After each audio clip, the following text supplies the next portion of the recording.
Mm. Most of you have probably never heard of frontotemporal degeneration. I hope I said that right. It's known as That's close. FTD. FTD. This is a rare but devastating brain disease, and it does affect thousands of Americans and their families. It's also one of the common forms of early onset dementia. So we want to talk about this, particularly people have been thinking about this more because of Bruce Willis and his diagnosis. So to tell us more about FTD, we're joined by Dr. Shana Dodge, Director of Research Engagement at the Association for FTD. So Dr. Dodge, because of Bruce Willis's disclosure and his wife's, painful testimonials about what their family is going through with Bruce Willis's mental decline. Help us understand what FTD is and how it differs from other forms of dementia. Sure, thank you, and good morning.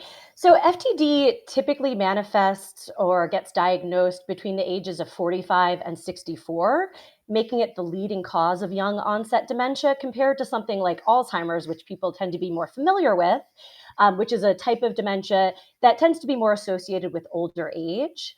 And also, unlike Alzheimer's, memory often remains intact in FTD, whereas in Alzheimer's, memory is often the hallmark symptom or the first thing that people notice is wrong.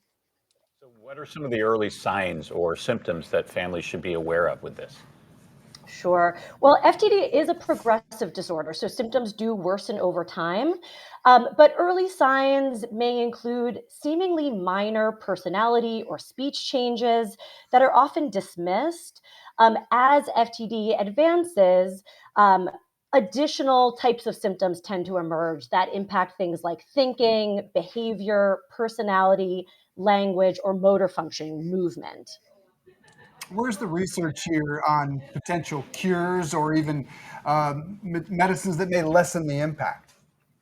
Yes, well, it's a very exciting time in FTD research, although we don't have any approved therapies right now.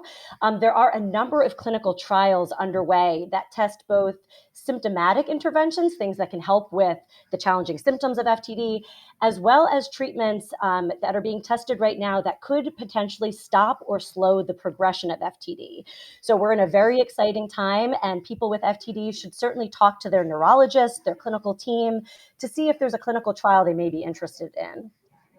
That's so, excuse me, that's so good to know, Dr. Dodge, because when we watch Bruce Willis's decline and other people's, obviously it feels so hopeless. So it's nice to know that there are some things in the pipeline and some breakthroughs. Thank you very much for coming on to educate us about it.